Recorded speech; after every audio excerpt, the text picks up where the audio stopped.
Alors, on retrouve sur ce plateau, j'ai pratiquement vu tous les visages très reconfortés par ces sorties des hommes de science. D'abord, le professeur Boniface Diarra, juriste historien, et docteur Paul Beguima, analyste stratège. Charlie Kenyé, alors, vous vous inscrivez pratiquement dans ces voies-là, finalement. Oui, je crois que mes prédécesseurs ont brillamment développé et démontré à suffire cette ingérence de la France justement dans la mise en place de cette menace qu'est aujourd'hui la menace terroriste. C'est-à-dire pour le professeur Boniface, il n'est pas question de parler d'accusation, c'est des constats. Et le docteur Paul Beguima aimerait dire que la France recopie pratiquement un modèle. Tout à fait, tout à fait. Donc, moi, je vais aller dans une approche beaucoup plus holistique du problème. Et dans cette approche, il faut faire remarquer que si on limite cette menace à la France, on ne peut peut-être pas comprendre le problème dans le contexte géopolitique actuel. Oui. Alors, il faut dire de façon claire que vous avez un État, une puissance, qui s'appelle les États-Unis, qu'il faut le dire, aujourd'hui a pratiquement 280 ans d'existence. Et sur les 280 années d'existence, n'a connu que pratiquement 17 ou 18 années, un peu moins de 20 années de paix. C'est-à-dire que logiquement, ce pays, en principe, devait être le pays le plus pauvre de la planète. Mais curieusement, il semble que ce pays soit le pays le plus prospère. Pourquoi? Simplement parce que ce pays a construit son existence et son économie sur une certaine prédation à l'échelle internationale orientée vers la guerre. Je le dis pourquoi? Je le dis simplement pour que les Africains comprennent les origines de ce que nous sommes en train de décrire aujourd'hui pour arriver à cette France-là. Et cette construction s'est faite avec l'aide d'un certain nombre de productions cinématographiques d'Hollywood. D'ailleurs, je crois qu'il y a le livre d'un certain Jean-Michel Valentin qui est paru en 2003 qui s'appelle Hollywood, le Pentagone et Washington, les trois acteurs d'une stratégie globale, dans laquelle il démontre à suffire cette construction de ce que nous sommes en train d'appeler aujourd'hui comme étant le terrorisme, qui a commencé au début des années 1950 avec cette menace-là, c'est-à-dire que il faut savoir que dans cet esprit de guerre, c'est-à-dire que dans cette existence orientée vers la guerre, des États comme ceux-là doivent à chaque fois définir une menace, c'est-à-dire qu'il faut créer la menace, même s'il n'existe pas, vous créez la menace pour justifier votre politique étrangère. Et donc cela a commencé dans les années 1950 où on avait créé la menace communiste comme étant la nouvelle menace. Le prétexte exactement c'était la menace communiste avec la participation des industries cinématographiques et Hollywood où on a défini l'URSS comme étant l'empire du mal qu'il fallait absolument détruire. Et eux au sorti de cela, je crois, dans les années 1989, le 29 novembre 1989, avec la chute du mur de Berlin et les accords de Minsk de 91 et la dislocation de l'URSS, cet empire-là, c'est-à-dire que l'État américain, dans cette projection géopolitique, avait compris que l'ennemi qui avait été créé avait pratiquement été vaincu. Il fallait donc créer un second ennemi. Voilà donc comment naît le terrorisme dans les années 2000, au début des années 2000. Et ce terrorisme prend une dimension internationale en 2001 avec les attentats du 11 septembre. Ça, il faut le comprendre. Je suis dans la démarche holistique du problème. Et donc, en 2001, avec justement les attentats du 11 septembre, ce terrorisme-là prend une dimension internationale. On parle là de l'international terrorisme, qui en réalité fixait ou alors regardait principalement deux grands ordres. Premièrement, sur le plan interne, il était question déjà pour les États-Unis de renforcer les pouvoirs du gouvernement américain, de ses agences de renseignement et de sécurité qui sont contrôlées par des lobbying et des multinationales contre les populations américaines. Mais deuxièmement, sur le plan extérieur, il fallait légitimer sa politique étrangère essentiellement prédatrice et prévaricatrice pour déjà, non seulement justifier la présence d'un certain nombre de bases militaires étrangères sur le sol africain, sur le sol ou alors à l'échelle internationale, on parle de pratiquement 850 bases militaires, mais également, il fallait justifier les guerres d'agression qui sont menées par cette puissance-là à l'échelle internationale, sous le prétexte de ce qu'ils ont appelé les guerres préventives, parce que c'est ça le prétexte, mais qui en réalité visaient des États qui ont des velléités un peu trop souverainistes et nationalistes, et donc on se plaît justement par ce prétexte aujourd'hui qu'est le terrorisme de mener ces guerres d'agression qui sont, selon eux, taxées de guerres préventives pour justement mettre en mal cette nébuleuse-là.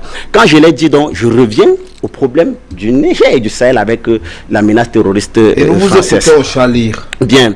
Selon un rapport du comité scientifique de l'Observatoire économique et social du Burkina Faso, coordonné par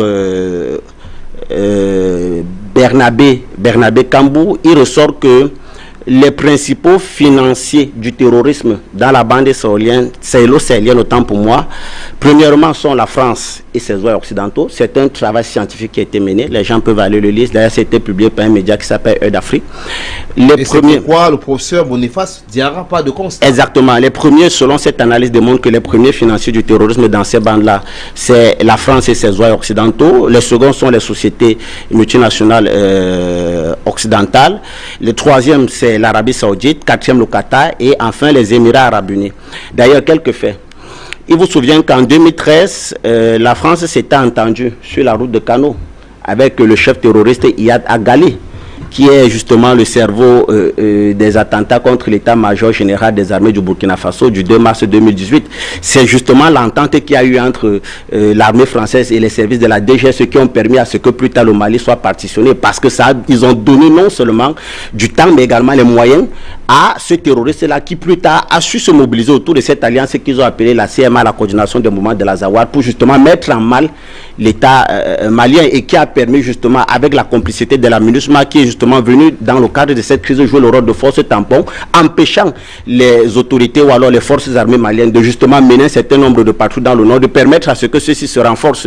Et rappelons qu'au même moment où l'armée malienne était incapable justement de pointer ou alors de ramener la paix et la sécurité dans le nord, vous aviez au même instant les forces armées françaises qui multipliaient les patrouilles aux côtés d'un certain nombre de forces terroristes et djihadistes dans le nord du Mali. Donc nous étions là en 2013. Rappelons que cette même année 2013, la France, sous le couvert justement de secourir un certain nombre d'otages, je pense les otages de Vinci et d'Areva, détenus par AQMI, Al-Qaïda au Maghreb islamique, avait versé la coquette somme de 20 millions d'euros aux preneurs d'otages, 20 millions d'euros.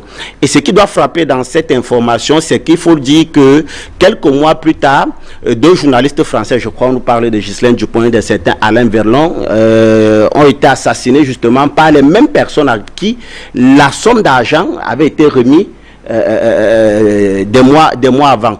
Pourquoi? Aujourd'hui, il est très clair que selon un certain nombre d'analyses et d'observations, même du côté de la France, on nous fait savoir que le principal responsable de cet assassinat-là, qui est un proche de l'organisation terroriste Al-Qaïda et même des organisations terroristes de l'Azawad dans le nord, il faut dire que le responsable de cette attaque-là, on parle ici là d'un certain Bayak Bakabou, des mois avant que le forfait ne se fasse, avait été auditionné par les services de la DGSE française dans le nord du Mali. Et donc, au sorti de cela, on s'est rendu compte qu'en réalité, il était un agent de liaison de cette organisation-là. Mais mieux encore, il travaillait sous couverture. Et l'une des raisons aujourd'hui qui justifie cette connivence avec ce que nous sommes en train de voir dans le nord du Mali, principalement avec l'assassinat de ces deux journalistes, Ghislaine Dupont et Alain Verlon, dont on ne veut pas aujourd'hui déclassifier le dossier pour des raisons d'État, c'est qu'en réalité, eux-mêmes étaient des agents de couverture de la DGSE qui avaient pour rôle justement de travailler de nature à renforcer un certain nombre d'organisations terroristes dans le nord du Mali. Quand j'ai fini de le dire, il faut dire également que cette France finance le terrorisme à travers ce qu'ils appellent de ce côté-là les rançons préventives. Parce que vous allez voir que dans le nord du Mali et même dans le Sahel de façon générale, la plupart des multinationales françaises qui opèrent dans cette région ne sont pas menacées par le terrorisme, simplement parce que celles-ci justement versent un certain nombre de cautions et même de fonds à ces organisations terroristes pour continuer à exister sans véritablement être menacées par celles-ci. Donc, ce sont des éléments à charge. À ça même encore, vous pouvez ajouter les questions même du fait que cette France-là bat notre monnaie, parce qu'on ne le dit pas toujours assez. Il y a des voies officielles justement par lesquelles l'argent quitte Chamalières pour arriver au niveau de l'Afrique à travers dans nos banques de dépôt qu'on appelle banque centrale, mais également il y a un autre mécanisme par lequel cette France est produite et elle arrive en Afrique par des moyens diplomatiques pour justement pour alimenter les organisations terroristes. D'ailleurs, je crois que dans le rapport de ce comité scientifique, il démontre à suffit que sur la base d'un certain nombre de vidéos ayant circulé, dans laquelle au niveau du commandement de l'Élysée, où on se rend compte que à ce niveau-là, la plupart de l'architecture de sécurité et de défense de la France avait en un sein un ensemble, connaissait les positions de la plupart de ces djihadistes qui pilulent dans la bande sahélo-sahélienne, simplement parce que ceux-ci avaient le numéro de téléphone. Donc il était facile pour eux de pouvoir les tracer, mais jamais ils n'ont été inquiétés, qui démontre à suffit le caractère malicieux justement de cette France à véritablement entretenir et pour ne pas dire financer le terrorisme dans la bande sahélo-sahélienne. Merci énormément à vous, Charlie et Kenyé.